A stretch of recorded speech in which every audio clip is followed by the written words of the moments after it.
दोस्तों, क्या हम अंतिम समय में रह रहे हैं? क्या अंत का समय अब बिल्कुल निकट है? क्या पूरी दुनिया अब ख़त्म होने वाली है? क्या हमारे चारों तरफ कुछ ऐसी चीज़ें हो रही हैं जिन्हें देखकर हम आसानी से समझ सकते हैं कि अब अंत बिल्कुल निकट आ चुका है, या फिर हमें और भी ज़्यादा इंतज़ार करने की ज़रूरत है?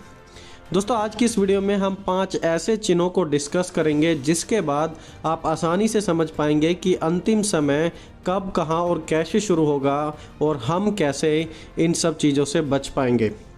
दोस्तों, इस प्रकार लिखा है इब्रानियों 10 अध्याय उसकी 25 आयत में, और एक दूसरे के साथ इकट्ठा होना ना छोड़ें जैसों कि कितने की रीति है, पर एक दूसरे को समझाते रहें, और ज्यों-ज्यों उस दिन को निकट आते देखो त्यों तो और भी अधिक यह किया करो। यहाँ पर लिखा है जिस प्रकार उस दिन को निकट आते देखो तो एक दूसरे को अधिक समझाते रहो। प्राचीन कलीसिया के लोगों का हमेशा से यही विश्वास रहा था कि अंत का समय निकट है और वो इसके लिए अपने आप को तैयार कर रहे थे। तो आज हमें, जब हम जानते हैं कि अंतिम समय निकट है, तो हमें कितनी ज़्यादा तैयारी करने की ज़रूरत है। और ये 5 साइंस जिनके बारे में हम बात करेंगे हमें क्लियरली इस बात को दिखा देंगे कि अंतिम समय बिल्कुल निकट है। पहला साइन है नेचर साइंस, यानी कि प्राकृतिक चिन्ह। जब हम नेचर की ओर देखते हैं तो हमें पता लगता है कि हम अंतिम समय में रह रहे हैं। मत्ती 24 अध्याय उसकी 3री आयत में लिखा है कि चेलों ने प्रभु यीशु मसीह से पूछा, लिखा है, और जब वह जैतून पहाड़ पर बैठा था तो चेलों ने अलग उसके पास आकर कहा, हमसे यह कहे कि ये बातें कब होंगी और तेरे आने का और जगत के अंत का क्या चिन्ह होगा। और ऑफ कोर्स आगे वहाँ पर प्रभु यीशु मसीह अपने चेलों को पूरे मत्ती 24 अध्याय में एक्सप्लेन करते हैं कि क्या क्या चिन्ह होंगे। और एक ऐसी ही आयत हम पढ़ते हैं लूका 21 अध्याय उसके 11 वचन में, वहाँ पर जो कि इससे मिलती जुलती लिखा है, और बड़े बड़े भूकंप होंगे और जगह जगह अकाल और महामारियाँ पड़ेगी और आकाश में भयंकर बातें और बड़े बड़े चिन्ह प्रकट होंगे। तो यहाँ पर जो मेन आइडिया है कि यह नहीं है कि सिर्फ भूकंप आएंगे या फिर महामारी आएगी, लेकिन जब भूकंप आएंगे, अकाल पड़ेंगे, तो ये सब चीज़ें रेगुलरली होंगी, यानी कि एक के बाद एक ये सब कुछ होने लगेगा हमारी आंखों के सामने। और तब हम समझ सकते हैं कि अंतिम समय निकट आ पहुंचा है, क्योंकि प्रभु यीशु ने कहा ये पीड़ाओं का आरंभ है जैसे कि गर्भवती महिला को होता है। देखिए, जैसे कि बर्थ पेन के समय गर्भवती महिला को होता है, जब एक महिला को बच्चा पैदा करने का समय आता है तो अचानक उसे दर्द होने लगता है, और वो दर्द एक बार नहीं बल्कि बार बार होता है। और ऐसा ही अंतिम समय में होगा, एक के बाद एक बार बार अनेकों घटनाएं होंगी। प्रकृति हमें वो चिन्ह दिखाने लगेगी, लगातार बाढ़ आएंगी, वायरस के बाद वायरस, पॉल्यूशन, और ये सब नेचर के साइंस होंगे, चिन्ह होंगे हमारे लिए, जिन्हें देखकर हम समझ पाएंगे कि अब अंतिम समय निकट आ रहा है। और यदि हमें ऐसा लगता है तो हमें अपने आप को तैयार करना है उसके लिए। दोस्तों, दूसरी बात, मोरल साइंस, यानी कि नैतिक चिन्ह। लोगों की नैतिक जिंदगी का खराब होना। प्रभु यीशु ने कहा जैसे नूह के दिन थे वैसे ही मनुष्य के पुत्र का भी आना होगा। देखिए, मत्ती 24 अध्याय उसके 37 से 39 में क्या लिखा है, जैसे नूह के दिन थे वैसा ही मनुष्य के पुत्र का आना भी होगा। क्योंकि जैसे जल प्रलय से पहले के दिनों में, जिस दिन तक कि नूह जहाज पर ना चढ़ा, उस दिन तक लोग खाते पीते थे और उनमें विवाह शादी होती थी, और जब तक जल प्रलय आकर उन सब को बहा ना ले गया तब तक उनको कुछ भी मालूम ना पड़ा, वैसे ही मनुष्य के पुत्र का आना भी होगा। तो जैसे नूह के दिन में लोग करप्ट थे, मोरली अनस्टेबल लाइफ जीते थे और परमेश्वर को भूल चुके थे, वैसा ही हमारे सामने भी होगा। आज हम देख सकते हैं कि नैतिक जिंदगी खराब हो रही है, विकेड बिहेवियर बहुत ही ज़्यादा बढ़ चुका है और लोग परमेश्वर से ज़्यादा बुराई को पसंद कर रहे हैं। और सिर्फ इतना ही नहीं, प्रेरित पौलुस ने भी जवान तीमुथियुस को अंतिम समय के बारे में क्लियरली लिखा, और प्रेरित पौलुस ने 2 तीमुथियुस उसका 3 अध्याय में तीमुथियुस को बताया। वहाँ पर लिखा है, यह जान रख कि अंतिम दिनों में कठिन समय आएंगे। ध्यान दें, यहाँ पर प्रेरित पौलुस ये नहीं कह रहे हैं कि आसान समय आएंगे, वो कहते हैं कठिन समय आएंगे। और उसके बाद उन्होंने तीमुथियुस को एक पूरी लिस्ट बताई। उसमें लिखा है, क्योंकि मनुष्य स्वार्थी, धन का लोभी, डींगमार, अभिमानी, निंदक, माता पिता की आज्ञा को टालने वाले, कृतघ्न, अपवित्र, दया रहित, क्षमा रहित, दोष लगाने वाले, असंयमी, कठोर, भले के बैरी, विश्वासघाती, हठी, अभिमानी और परमेश्वर के नहीं वरन सुख विलासी के चाहने वाले होंगे। वे भक्ति का भेष तो धारण करेंगे पर उसकी शक्ति को ना मानेंगे। ऐसों से परे रहना। तो यहाँ पर प्रेरित पौलुस सिर्फ इन 2-3 आयतों में 19 क्वालिटी यानी कि 19 कैरेक्टरिस्टिक्स के बारे में बता रहे हैं जो अंतिम समय के लोगों में होगी। स्वार्थी होंगे।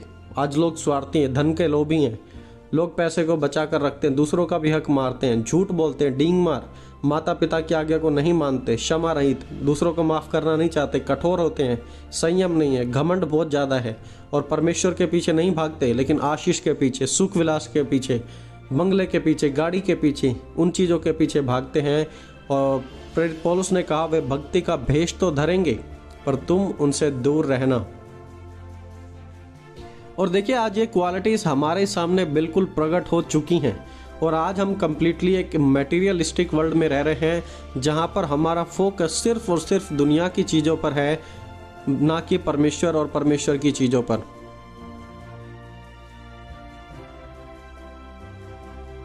तो तीसरी बात, स्पिरिचुअल साइंस, आत्मिक चिन्ह।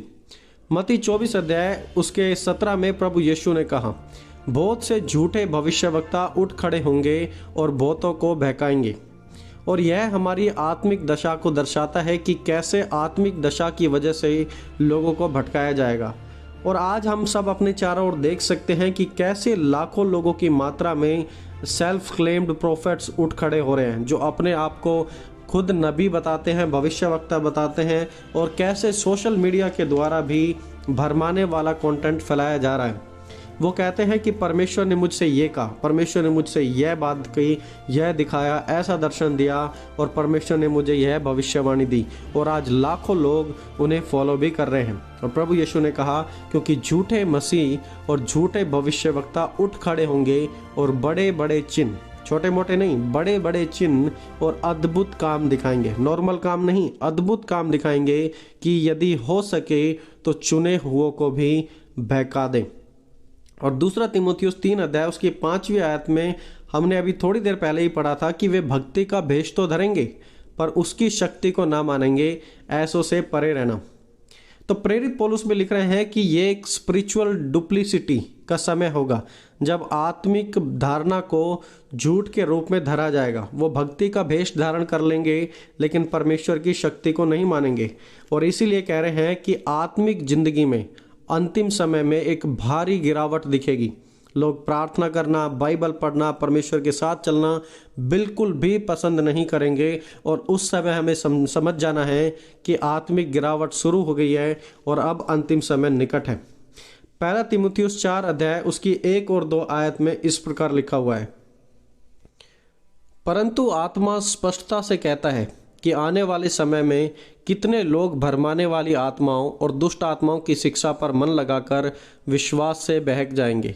यह उन झूठे मनुष्य के कपट के कारण होगा जिनका विवेक मानो जलते हुए लोहे से दागा गया हो। और आज ये हमारी सोसाइटी में हो रहा है। लोगों की आत्मिक जिंदगी में गिरावट आ रही है and this is a spiritual sign that we are living in the end times. ये क्लियरली इस बात को प्रदर्शित करता है कि हम अंतिम समय में रह रहे हैं।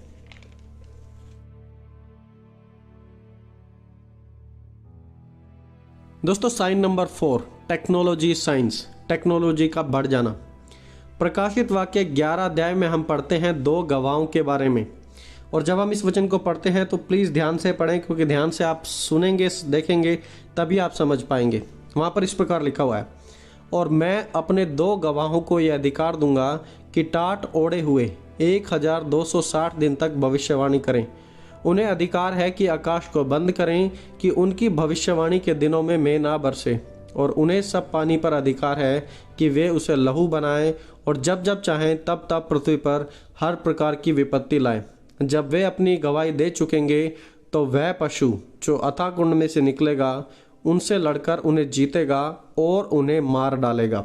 यानी कि शैतान 2 गवाहों को मार डालेगा और उनके शव उस बड़े नगर की चौक में पड़े रहेंगे जो आत्मिक रीति से सदोम और मिस्र कहलाता है, जहां उनका प्रभु भी क्रूस पर चढ़ाया गया था और सब लोग, कुलों और भाषाओं और जातियों के लोग उनके शवों को 3.5 दिन तक देखते रहेंगे और उनके शवों को कब्र में रखने ना देंगे। तो प्रकाशित वाक्य 11 अध्याय की भविष्यवाणी में बताया गया है कि इन 2 गवाहों को मारा जाएगा और इनके जो शव हैं, इनकी जो बॉडी है, वो 3.5 दिन तक ओपनली गली में पड़ी रहेगी और कोई भी उन्हें उठाने वाला ना होगा और हर एक कुल, भाषा और जातियों के लोग उनके शव को देखेंगे। और जस्ट इमेजिन कि टेक्नोलॉजी के बिना ये कैसे पॉसिबल होगा कि पूरी दुनिया उन 2 गवाहों के शव को देखने पाएगी। देखिए, हम इंडिया में रहते हैं, हम वहाँ पर जाकर कैसे देख पाएंगे, राइट? हम नहीं देख पाएंगे, लेकिन this is all going to be possible through technology. यह पॉसिबल है सिर्फ और सिर्फ टेक्नोलॉजी के कारण, फ़ोन, टीवी, मीडिया के कारण ही पूरी दुनिया इस घटना को देख पाएगी। अब क्योंकि टेक्नोलॉजी है तो यह बिल्कुल अप्रोप्रिएट समय है कि अब हम इस भविष्यवाणी को पूरा होते हुए देखेंगे और तब टेक्नोलॉजी के कारण ही पूरी दुनिया इसे पूरा होता है देख पाएगी। और साथ ही साथ बिब्लिकल एक्सपर्ट्स का यह भी मानना है कि जो मार्क ऑफ द बीस्ट यानी कि 666 का चिन्ह होगा, जब वो आएगा तो वो भी सिर्फ और सिर्फ टेक्नोलॉजी के द्वारा ही होगा। आज डिजिटल पासपोर्ट है, डिजिटल मनी है, डिजिटल चिप है, digital bank account, digital tickets, सब कुछ डिजिटल हो चुका है। और जो मार्क जुकरबर्ग वो मेटावर्स बना रहे हैं, उसके आने के बाद तो पूरी दुनिया ही टेक्नोलॉजी की गुलाम बन जाएगी। और इसीलिए अभी जो ये टेक्नोलॉजिकल चीज़ें हम देख रहे हैं, अभी इनमें और भी बहुत ज़्यादा बढ़ावा मिलेगा और तब यह मनुष्य जाति के अंत का एक कारण बनेगी।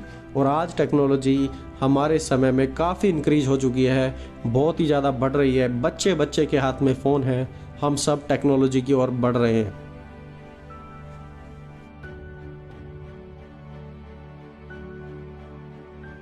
दोस्तों, 5वां और आखिरी साइन है पॉलिटिकल साइंस यानी कि राजनीतिक चिन्ह। अंतिम समय में इजराइल एक बड़ा की प्लेयर होने वाला है और इजराइल में या फिर इजराइल के द्वारा जो भी कुछ किया जाएगा वो अंतिम समय में बहुत ही ज़्यादा इम्पोर्टेंट होने वाला है। देखिए, जकरिया नबी ने क्या भविष्यवाणी की। जकरिया 12 अध्याय उसके 1 से 2 आयत में वहाँ पर इस प्रकार लिखा है, इजराइल के विषय में यहोवा का कहा हुआ भारी वचन, यहोवा जो आकाश का तानने वाला और पृथ्वी की नींव डालने वाला और मनुष्य की आत्मा का रचने वाला है, यहोवा की यह वाणी है, देखो मैं यरूशलेम को चारों ओर की सब जातियों के लिए लड़खड़ा देने के नशा का कटोरा ठहरा दूंगा और जब यरूशलेम घेर लिया जाएगा तब यहूदा की दशा भी ऐसी होगी। और उस समय पृथ्वी की सारी जातियां यरूशलेम के विरुद्ध इकट्ठी होंगी, तब मैं उसको इतना भारी पत्थर बनाऊंगा कि जो उसको उठाएंगे वे बहुत ही घायल होंगे। अंतिम समय में इजराइल को घेर लिया जाएगा, उस पर अटैक्स होंगे और इवन आज भी इजराइल पर रेगुलरली अटैक्स पर अटैक्स हुए ही जा रहे हैं। मत्ती 24 उसके 7 में प्रभु यीशु ने कहा था, देश देश पर, राज्य राज्य पर चढ़ाई करेगा। लेकिन मोस्ट इम्पोर्टेंटली दोस्तों, अंतिम समय तब आएगा जब ये 5 चिन्ह एक साथ होंगे, एक के बाद एक साथ हमारे समय में बिल्कुल क्लियर होंगे। और आज यदि हम अपने समय में देखें तो Russia, Ukraine, India, China, Pakistan, middle east versus Israel में लड़ाई होती ही रहती है। कोविड, ओमिक्रॉन जैसी महामारियां फैल रही हैं, टेक्नोलॉजी बढ़ चुकी है, आत्मिक लाइफ में गिरावट है, लोग कलीसियाओं में नहीं जाना चाहते और कलीसियाओं में गलत शिक्षा सिखाई जा रही है, ना ही लोग बाइबल पढ़ना चाहते हैं और मोरली अनस्टेबल लाइफ हो चुकी है, सेक्स नॉर्मल हो चुका है, पोर्नोग्राफी नॉर्मल हो चुकी है। आज जब हम इन 5 चीज़ों को देखते हैं तो आज ये हमारे समय में बहुत ही ज़्यादा कॉमन है। और इसीलिए यदि आज हम अपनी आंखों के सामने इन चीज़ों को होता देख रहे हैं तो हमें बिल्कुल तैयार रहना है, क्योंकि अंतिम समय निकट है। दोस्तों, तैयार हो जाओ अंतिम समय के लिए।